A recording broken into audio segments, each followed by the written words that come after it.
Welcome to this masterclass, which I have renamed How to Boss Public Speaking. So, does that make sense in Czech? But yeah, boss public speaking. How this works is if you have questions, comments, and so on, please type them in the chat if you can. So any questions, any thoughts, anything that you'd like me to answer, anything at all. So we have had a question sent in and I will be addressing that. So this series of masterclasses is really to promote the Impact Activator, which is a program for helping people get their projects off the ground, especially people who want to work with underserved communities. It's a 60-day program that basically it's me sharing everything that I know. Facilitation skills, research skills, writing funding bids, getting contract, working with people, pricing, having more impact. And if you do the program, it will take you in 60 days, you will get started, definitely. But if you do the program and you don't do the exercises, I can't guarantee that. But if you do the exercises, I'm pretty sure I could guarantee that. I could say all your money back. So there you go. And I'm really excited about the upcoming one in May because I've got some tweaks and extra things. So we've got some guest speakers and some other things that I've learned along the way with this first one. And public speaking has come up because it's such a hard thing for most people, for most of us, right? There was a book called And Death Came Third, which anybody who's read Wing of an Angel knows that I put that in there, which was research done on what do people fear the most. And public speaking was the first thing. They would rather die than do public speaking. That's how nervous it makes us all. And I understand because I've been there. So I'm going to share 3 things with you, but I'm going to particularly cover one of those topics tonight, which I think is the most important topic. So when I started Beyond Recovery, I had this insight that I was going to be speaking on the stage in front of thousands of people.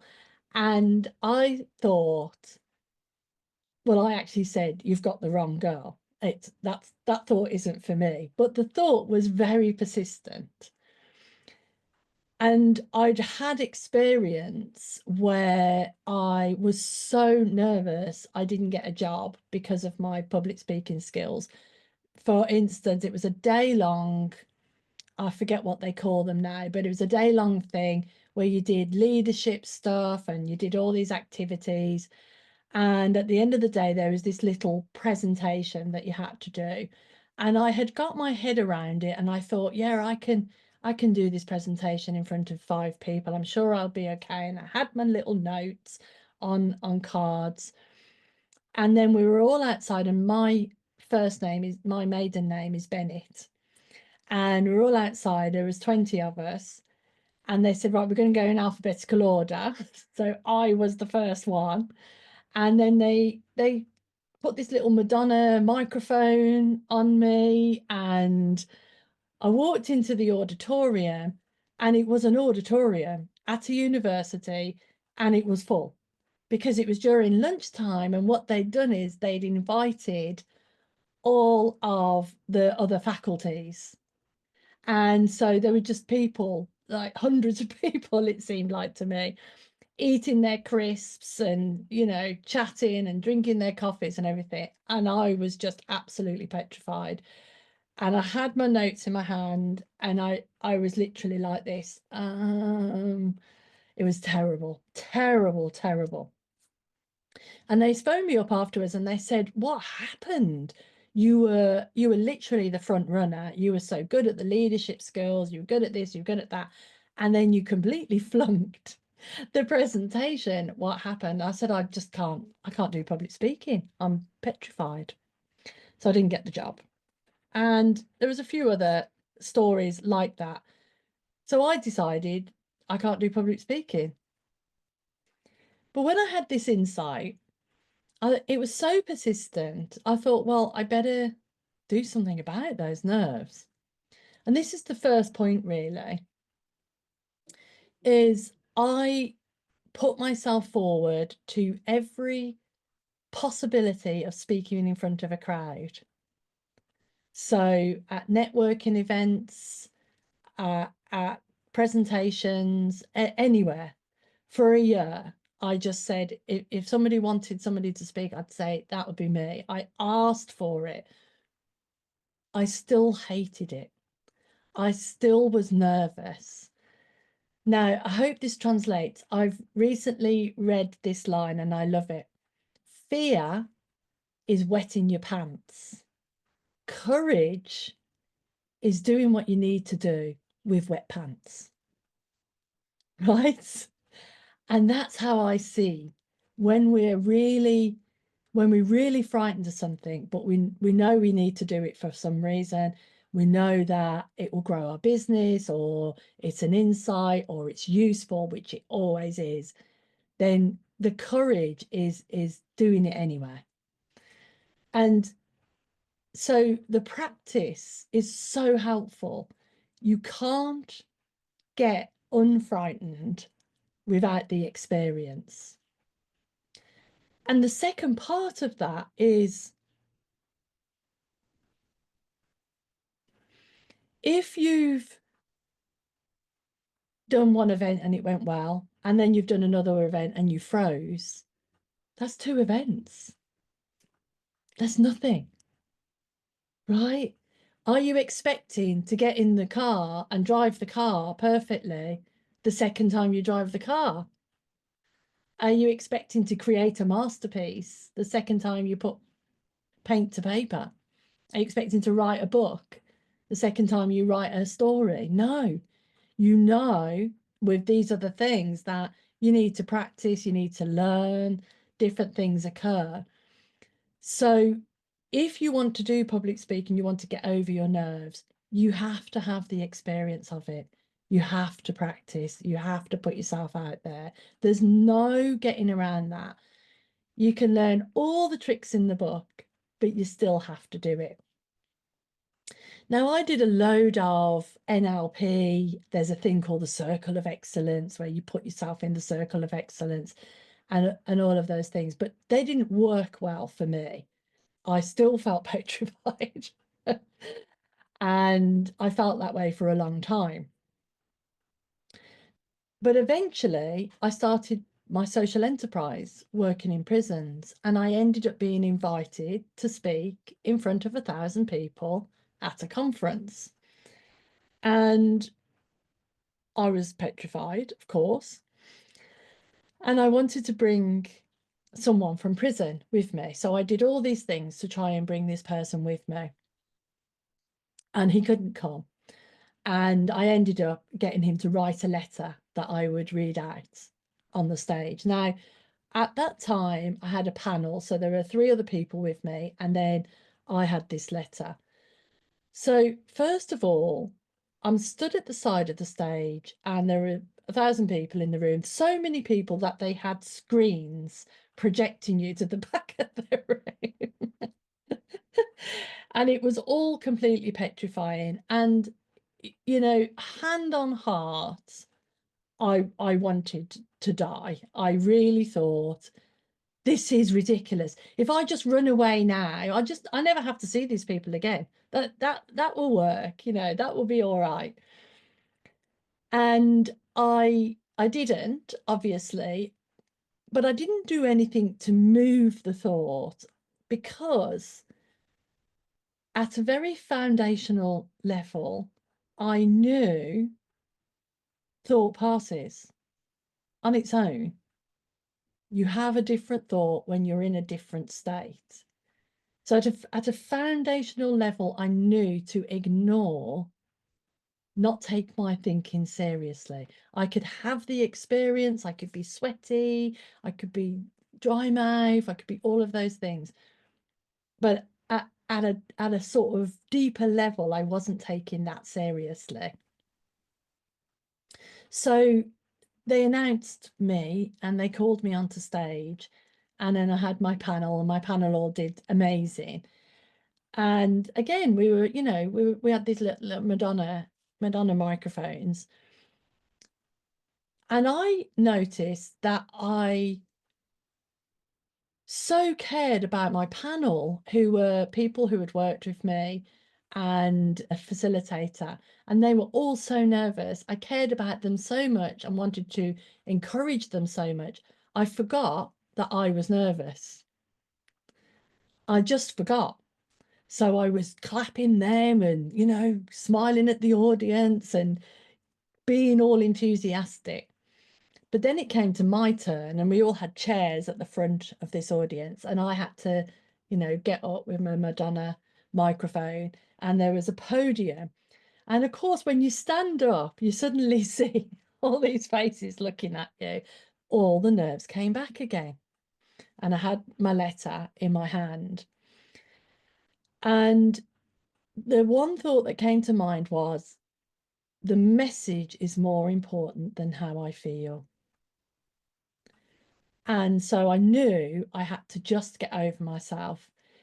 And honestly, I went from that to literally rocking it, leaning on the podium, like, you know, enjoying making people laugh, making people cry, literally sort of seeing them all out there, looked like I was born on the stage, and read the letter and got a standing ovation, had to censor the letter for swear words and cussing, you know, and got this standing ovation, and I was blown away.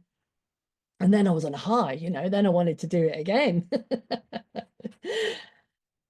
But every time I do a different type of public speaking. So when I started these masterclasses a couple of months ago, Joe will tell you, I started really nervous. I would come onto this masterclass and I would be, what if they hate me? What if I forget what I'm going to say?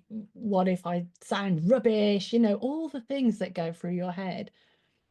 But I know now you don't have to take that thinking seriously. You really don't. It's just noise. It's just noise. So I'm going to pause there in case you've got any comments, anything popped for you, anything you want to say in the chat. And if it's difficult for you to type the English, then let me know and I'll bring you on the screen. So Joe says, I love that sharing about it just being thought. And you are right that practice and repetition does help. Yeah, it helps for everything, right? The outcome of that story, when I read out David's letter on stage, people still talk about that talk. So that was in 2016, nearly 9 years ago. People still mention it. There was a man in the audience who ended up becoming a director on Beyond Recovery because he was so moved by that story. A few years later, other people have come up to me and said, since that story, XXX has happened. Later on, 2019, 3 years later, when I went to do a writing school, my writing teacher had been in that audience and heard that and been moved by that story. Some people say it's the only thing they remember about that event. What we are feeling has got nothing to do with what they are experiencing. That has really helped me. My nerves has got nothing to do with what they're seeing. The audience, generally speaking, want you to be successful because they want to have a nice time. They want to have a nice experience. So they're rooting for you, generally speaking. And they get what they get regardless to how you feel. Even if you dry up and you don't know what to say next, it's no big deal. Even saying, hang on a minute, I need to take a drink of water or take a pause. It's no big deal. Only we make it a big deal in our heads. The audience don't care. And this is not just me speaking. When I was doing my research around all of this, I went to a few TEDx talks. And I went to one in Birmingham, which is quite close to us, a city quite close to us. And I was looking at all the speakers, and all the speakers were nervous. Every single one. Some of them so nervous they could hardly get their words out. They were stuttering and they were, like pausing and everything. And I thought, oh, everyone feels like that. They're just not letting it stop them. And did the audience mind? Did we expect, did we boo them off the stage? No, we didn't. We were kind and we listened, and some were worse than others. But in the main, we got the message. And they were speaking at a TEDx event. So you expect the caliber to be quite high. Oh, Bruce Springsteen, who's like a rock singer. Yeah. Like a rock singer. He is a rock singer. He's not like one. He was interviewed. I remember reading that he was interviewed a long time ago, and he said, and the interviewer said, "Well, do you ever get stage fright?" And he said, "Oh no, I never get stage fright." And she said, "Oh, well, how do you feel when you go on stage?" And he says, "Oh, I get sweaty hands and my mouth goes dry and I get all quivery." And she said, "Well, isn't that stage fright?" And he said, "Well, no, that's excitement." Right? So to him, it wasn't don't do that. It was, oh, this is just how I feel before I go on stage. And when I heard that, I thought, okay, well, that's just how I feel before I run a class or before I go on stage. I feel whatever I feel. It doesn't mean that I'm rubbish or it doesn't mean anything bad about me. Yeah, it's a matter of perspective. We can call it anxiety or we can call it excitement, right? So practice. And the second thing is the question was about should you plan or not plan, was the summary of the question. Is it better to plan something and try and stick to the plan? Or is it better to just show up and say what you know, say what you feel? There is no rule. There is no rule. I do plan. I have some notes here that I loosely follow to keep me on track. Otherwise, I get excited and talk about all sorts of things. And I roughly follow those notes. But I also allow whatever's coming through me to come through. So the notes really are just to have, I think about the class that I'm running or the event that I'm running, and I allow my mind to channel what stories come to mind about that, what would serve the audience, what might I be able to share. And I might make notes. Sometimes I do, sometimes I don't. I might make notes. This morning I didn't have much time today, so I planned this morning for this evening, and I found an old video of me speaking in 2013. when I was doing my practicing. And I watched it, and it's not bad. It's not bad. You can tell I'm nervous. There's a wobble in my voice, and I'm sort of speaking to some slides, and there's a little bit. I'm going to send it to you. So that informed me. And then I read the chapter in my book to remind me of what I'd written about, and that informed me. So I channel myself towards the talk, and I might make some notes. But then let's say something comes up in the chats, or somebody says something and that reminds me of something else, then I'll go there. I'm particularly like being fed. So you've all been in groups with me. I really like to people to ask questions and tell me things and so on, and I vibe off that. But I can also do it without. And sometimes in some groups, they're all on there. They have all the cameras off, and you're just speaking to a blank screen. Sometimes you have to do that. Where planning really so planning or not planning is up to you. It's what you feel best about. But where planning really helps is timing. So if you've got a 5-minute talk, you don't want to spend 3 minutes getting into the mood. Right? So if your vibe is to settle in, like my vibe is, how are you? Settle in, get to chat to people. That settles me down. But if I've only got 5 minutes, I can't do that. I've got to get in and say what I need to say. If you've got a 30-minute talk, you want to sort of probably get to the point a bit quicker, but you've got a little bit longer. If you've got to speak for an hour, you've got to learn to pace yourself for an hour. So planning really helps with knowing timing. How long does it take me? What's my point? And how long does it take me to get to my point?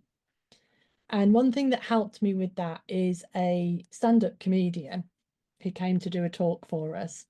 And he said, in his world, if he's got 5 minutes, that's 3 punchlines. And I thought, oh, that's helpful, because I can riff off that. If I've got 5 minutes, that's one story. If I've got an hour, that could be 3 stories, because you don't want to confuse your audience either.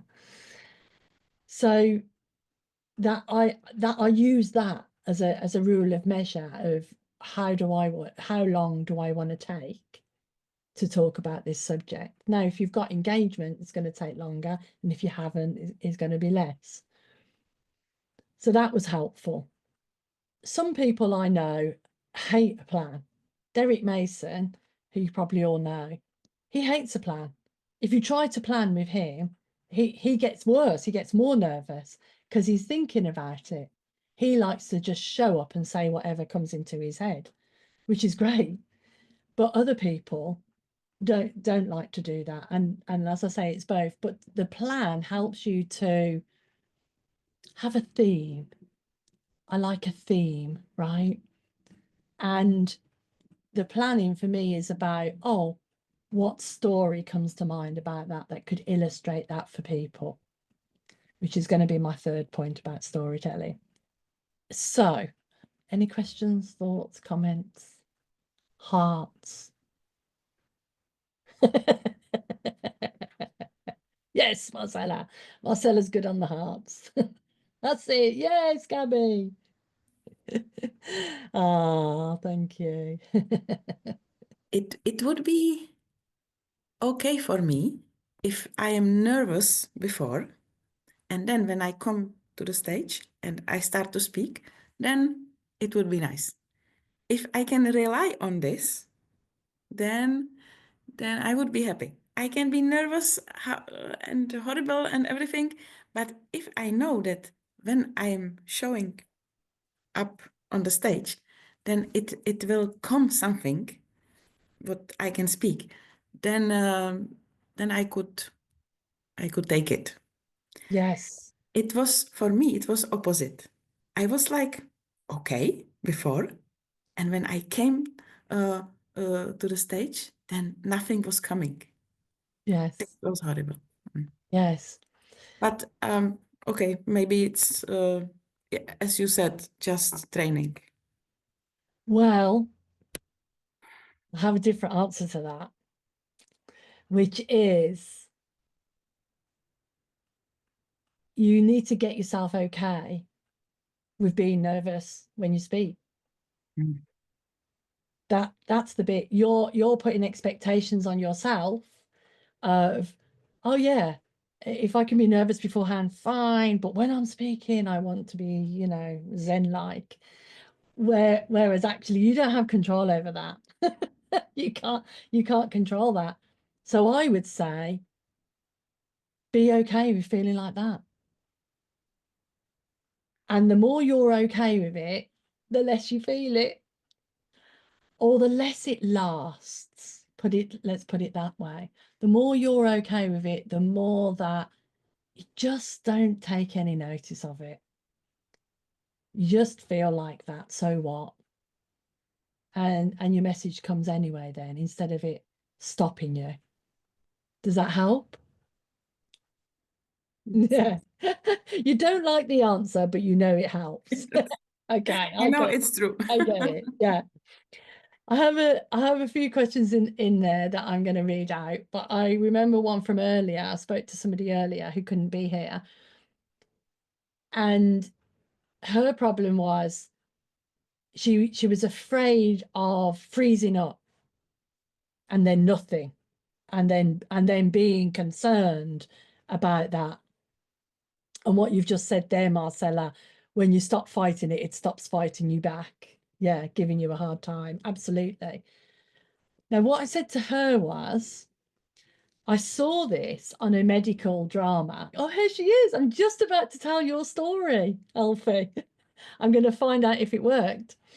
So I saw this on a medical drama, which was when somebody got into that state of shock and fright and therefore frozen, they would say, and they're in the ER, right? So they're all running around stat and, like get this plugged in and everything. And then the person's there in shock, the nurse, let's say, and the doctor will say, tell me 3 types of nuts. And the person goes, what? 3 types of nuts? And they go, yeah, tell me 3 types of nuts. And the person will then think about 3 types of nuts and say the 3 types of nuts. And what it does, and I loved it, so I've borrowed it, and I'm gonna hope that Alfie doesn't say, oh, it was terrible. So we'll ask Alfie in a sec. I borrowed it because I saw that what it did was it got the person out of the shock. They were now into, well, what are 3 types of nuts? And they forgot that they were in shock. So it sort of disrupts the system. So I invited Alfie to think about 3 types of nuts, she's just been on an event. And how did it go, Alfie? Did it work? Well, it's funny because Mama J's email came in about fear of public speaking starting at 5, and I at 4 o'clock was about to do my first sort of Zoom speaking with at an event where 100 people had signed up. I was expecting it was going to be a sort of group of 10 or something. And I think in the end 60 came or something. But I mean, that doesn't matter, does it, when you're in a space, really, whether it's 2 people or what have you. And I didn't freeze. Yay! Not, but it's interesting because I immediately noticed, oh, I got away with it this time. You know what I mean, right? Like as if there's still a good or bad. But what I noticed was I had a fear of kind of not being able to be succinct. So, succinct, is that the word? So having, like, because I think you also said, Mama J, didn't you, about having bullet points, don't expect to talk about it all. And that's kind of like fine, except we still have it all inside, don't we? So it's like how to actually stay with, this is the information I want to get across in a simple way, but actually I could speak for 3 hours about this one thing, and how will I rein those kind of octopus things in. So I hope, all I can say is I hope that didn't happen, because we can't perceive ourselves from the outside, can we? But anyway, in the end, it is what it is, and I guess we just trust what came out, and those people needed to hear it that way. That's brilliant. Well done, everybody. Clap for Alfie. That's amazing. And I did well it. Yeah, I done. mean, I did You it. did it. You did it. You did it. And what we talked about earlier, yay, look, you've got all sorts of things going on. What we talked about earlier, it is practice. Is just doing it again and doing it again, doing it again. And you will make mistakes, and you will trip up, and you will feel bad, and you will say too much, and all of those things will happen.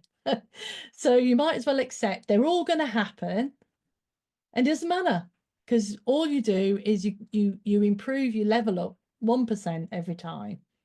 Every time you take something away and you go, oh yeah, next time it would be better if water, I learned like having water is just so helpful, because if I get stuck, I go, I'm just going to have a little drink. My While I'm water glass is empty, I have to say.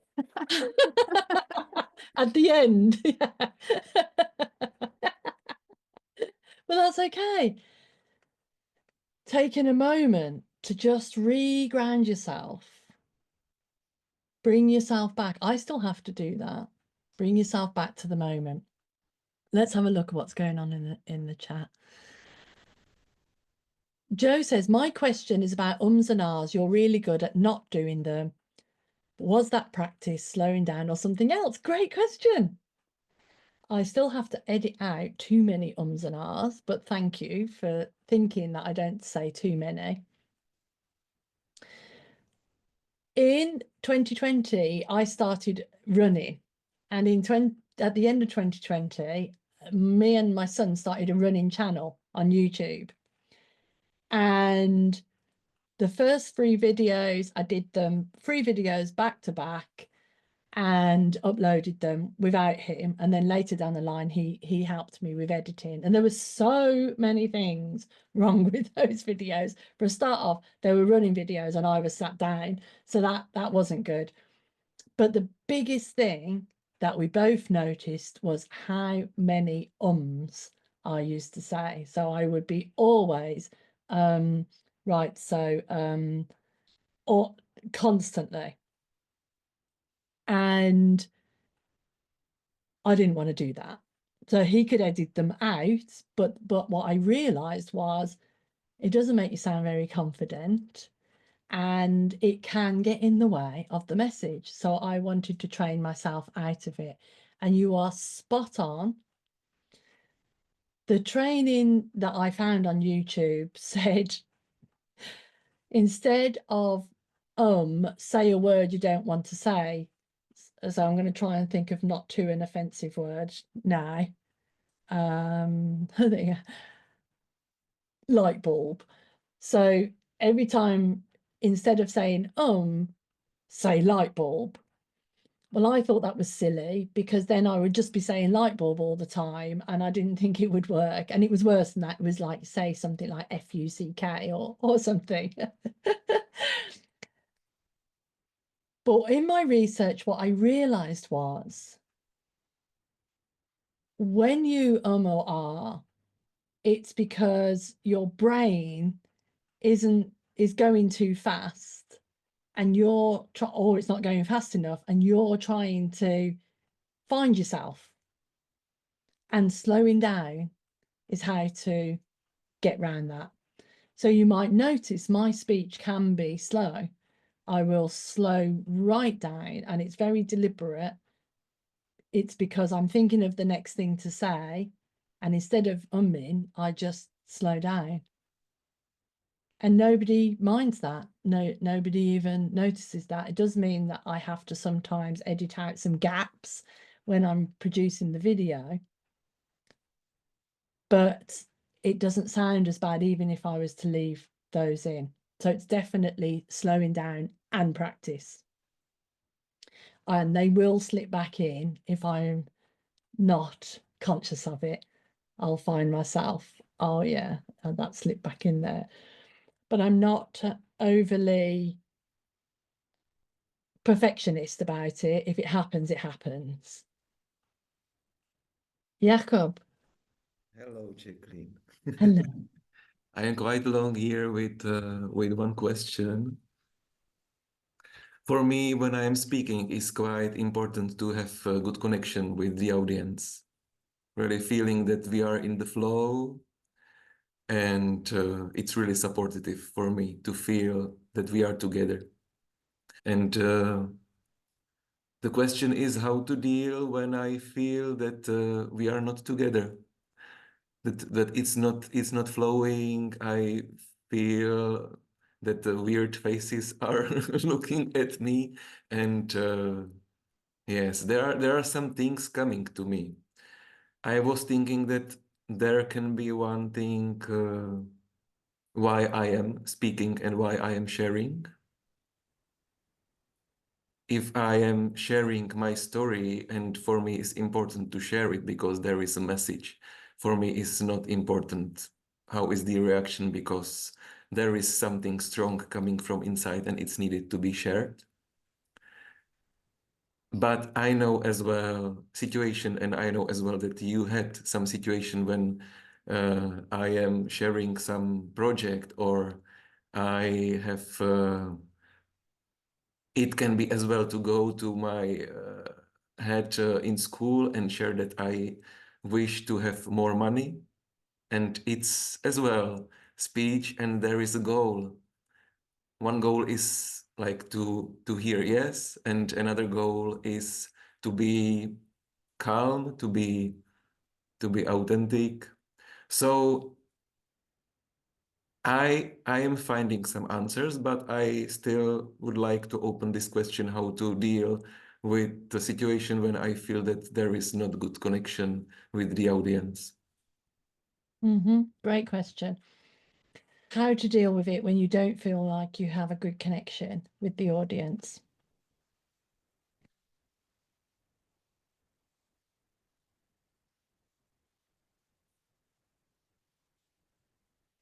So it comes to mind that, of course, that's what we want. When we have a good connection, we're more flowing, it doesn't matter, we can have a laugh, it's fun. It's fun. And you know that what's going down is going down well with somebody because they're smiling and nodding. And so that gives you that validation. But it occurs to me that if the message is important, we shouldn't need the external validation. That the validation comes from sharing that message, and that the importance of refining the message so that people can hear is higher priority than trying to get people to like you. And that would be the direction that I would look in. How do I keep refining my message? How do I make it more fun, interesting, deep, and work there rather than hoping for some outcome in the audience? But the second part of that is we never know the impact. So the fact that years later, 9 years later, people are still saying to me, that time you spoke at the conference and read out the letter impacted me deeply, goes to show that we have no idea of what people are thinking, what impact that has. And that's not our responsibility. That's not what we're here for. We're here to share that heartfelt message in the best way that we can.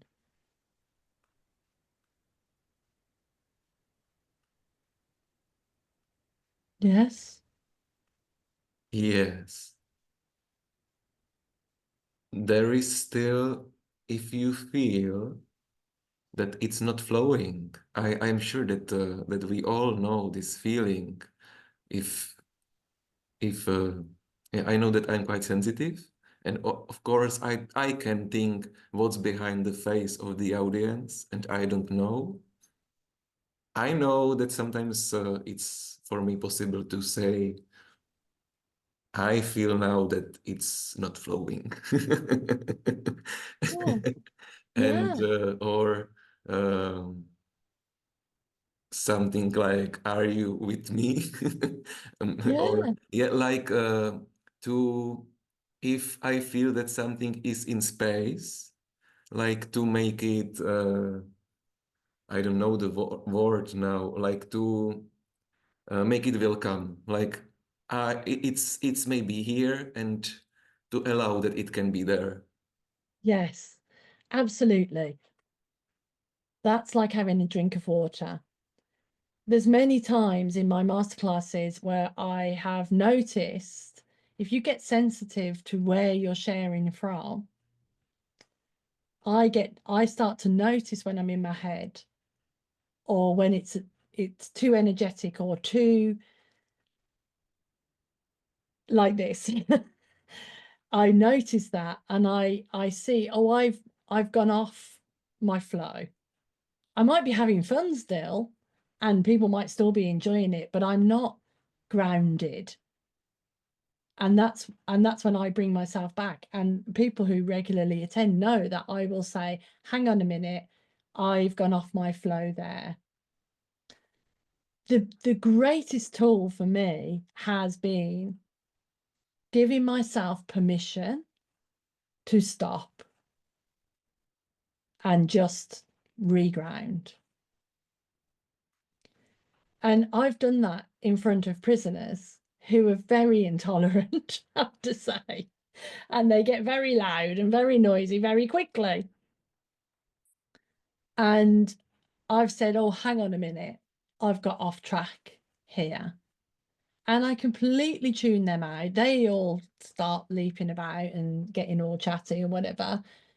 And I just take a moment just to find myself again. And I will do this regularly. I'll do this on online, on stage, doesn't matter. It's the greatest gift, because I don't know whether the audience like that or not. Nobody's ever told me they don't, but I don't care. All I know is if I give myself time to slow down, I can get back either in the flow, or I know where to go. Even down to last year when I spoke at the summit last year, and anybody was there that I did this thing that I do when I go, ah, and it was on the mic, through the microphone, through all the speakers, and it was amazing. It sounded so good. And I was so shocked by how good it sounded, and everybody clapped and, was all like excited. I just went, I'm going to leave it there, because I thought I can't beat that. And I think I still had about 8 minutes to go or something, but I just stopped there. And it actually messed up a little bit because I was doing a signing on stage and they all had to suddenly leap into action and so on. But to me, I've given myself the gift of, if I'm done, I'm done. I don't need to fill up the next 5 minutes or the next half an hour. I can finish right there and then. And there's such a freedom that comes with that. Now, I don't do that right at the beginning when I'm feeling really nervous, because that's actually, oh, I am done, because I know that's just me in my head. But if I'm in my flow and then suddenly I just think, I've got nothing else, that's it. I'm just going to read the rest of the chat and I'll come to you, Katka. Thank you. Thank you, Jakob. So the rest of the chat is, Marcella, how we are feeling has nothing to do with what people are experiencing. That was a powerful message for me. Thank you. Thank you. And Marcella again, when you stop fighting, that's right. When you stop fighting, it stops fighting you back and giving you a hard time and takes attention away from the situation. Alfie says, I am prone to saying it's kind of. Yeah, it's kinda. And I will say, you know. Oh, I didn't realize Louise is here. And Louise says, it's the feeling that brings the connection with the audience. Great point, Louise. And Marcella, there can be a lot of taking place for the audience inside, and it will only show later on, 100%. And Louise says, your passion, which I guess that's in answer to something I said. Alfie says, do you think if it's not flowing, it's more about kind of block or agenda within us that's showing up?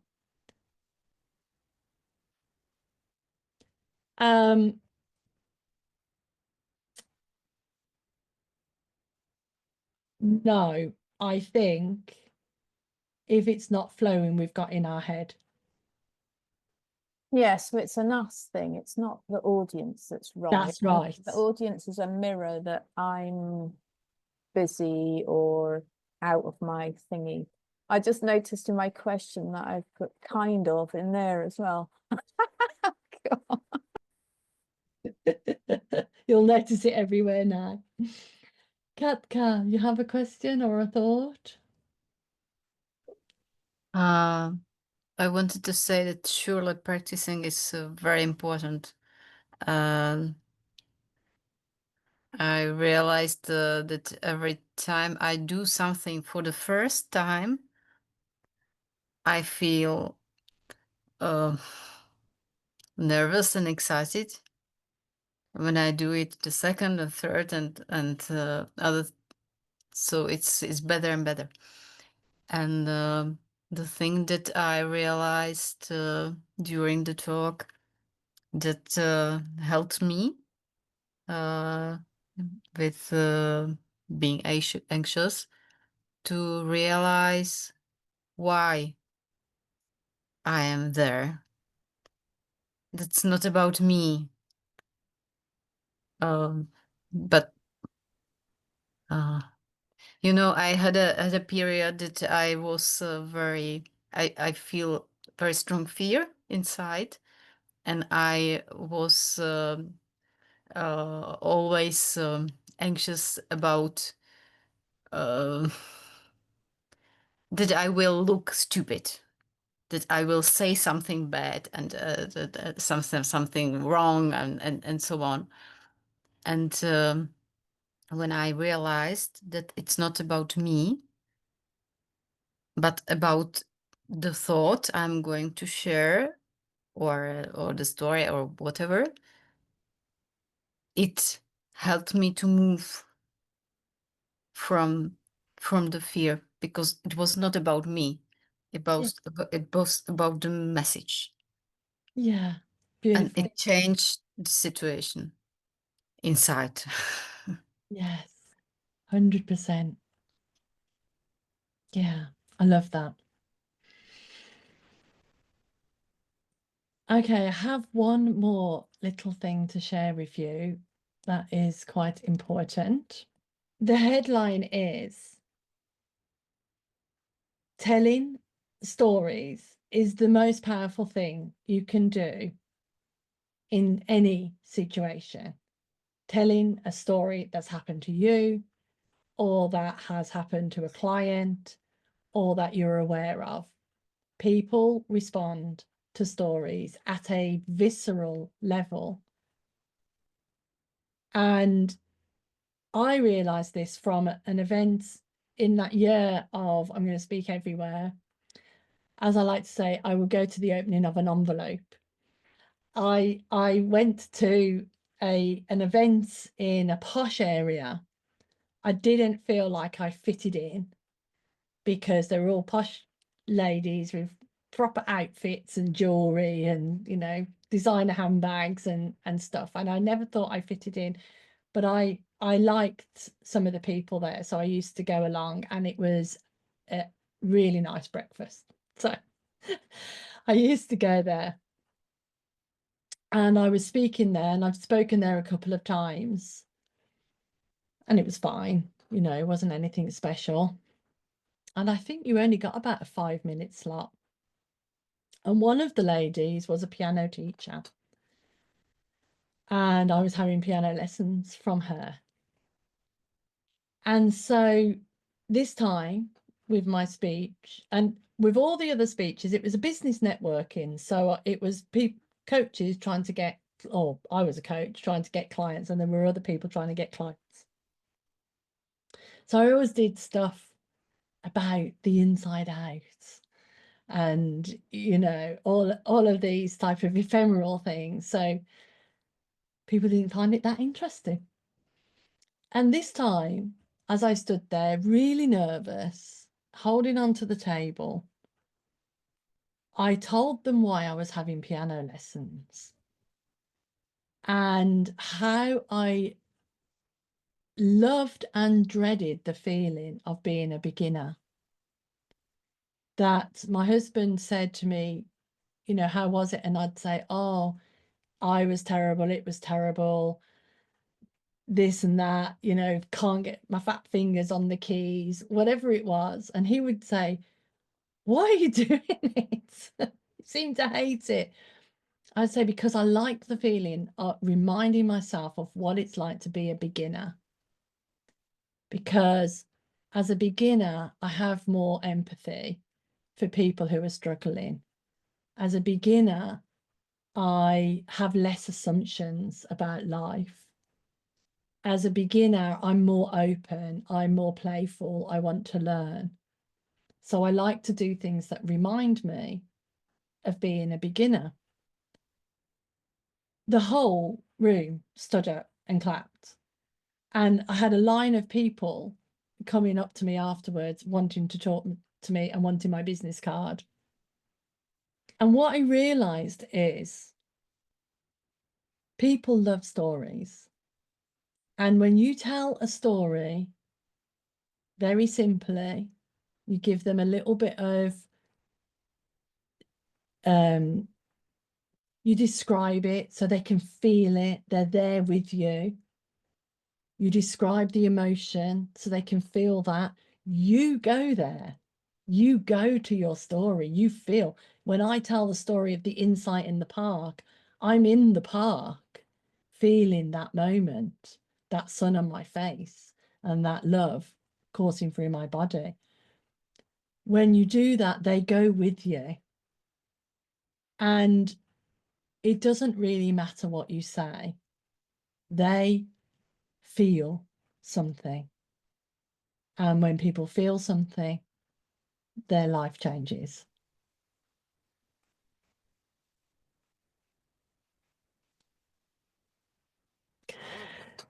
So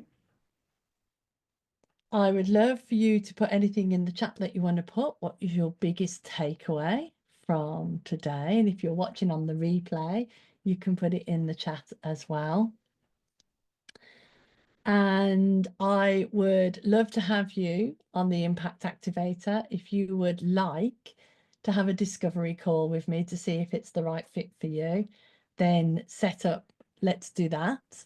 I'm going to put a link to the discovery call in the chat right now. It's about the message and the passion, not about you speaking. That's right, Louise. Joe, my biggest takeaway is that it's not about me, it's about my sharing story with people, in case it may help one person in the audience. Yes, brilliant. And thank you very much. Thank you very much. Jana? I would like to ask just a little bit to something what you have written in the book, in your book. That you wanted to speak in front of the audience of 3P, and many of them, even your mentors, went away. Oh, yes. Yeah, and we were speaking about this with some other people who were reading the book, and they were asking what was the point of it? What was why they did it, or what was the point?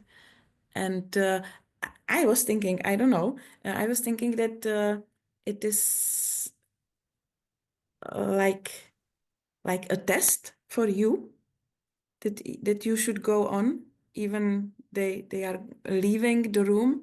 You should not think about it and go on with this what you want to say. But I don't know, maybe it's something else. That's really good. So the point of sharing the story in the book is exactly that. Yeah. Is that things happen, you know, going on stage and having half the audience disappear because you walked on stage is very unsettling. And especially the front row, which was all the free principals, OGs, you know, all the old teachers.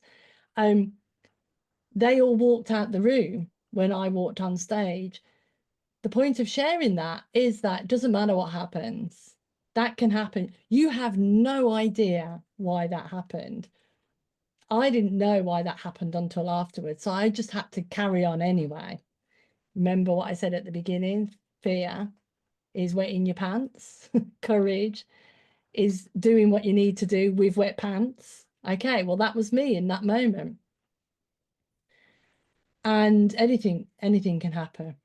The reason behind the scenes, a little bit behind the scenes here, the reason that happened is because I was on the main stage at this conference, and Elsie Spittle, who's a proper Free Principles queen, was in another room, and they were all there to see Elsie Spittle, not me. So it wasn't personal. They just went, when it was announced it was me, they went, oh, we're in the wrong room, and they got up and left. It was disturbing to me because it seemed like they hate me. And I actually said to the audience, are you here just to be kind? But it was nothing to do with me. They wanted to see a different speaker, basically. So it doesn't matter what happens. It's the same as what Alfie's said in the chat, which is, it's none of my business. I can never know the impact of the words or feeling that I share. It's none of your business. You just share from your heart in the best way you can. You can level that up, you can sprinkle it, but what goes on out there is nothing to do with you. We like it, of course, you know. I like some hearts or a standing ovation, and I'm not going to deny that. My ego loves it. But really and truly, the impact could be someone who's just sat with a straight face the whole time, never said a word. The impact of the boy, I don't remember if I told this story, but in South Africa, I think when I was doing the Each One Teach One masterclass, the boy at the back of the room that put his head on the desk and went, no, no. And the yoga teacher who was sat next to him thought, oh, he hates this, and asked him, you know, what, are you okay? And he said, I can't believe it's so simple. That's what he saw. But his reaction was, oh, no, no. We don't know.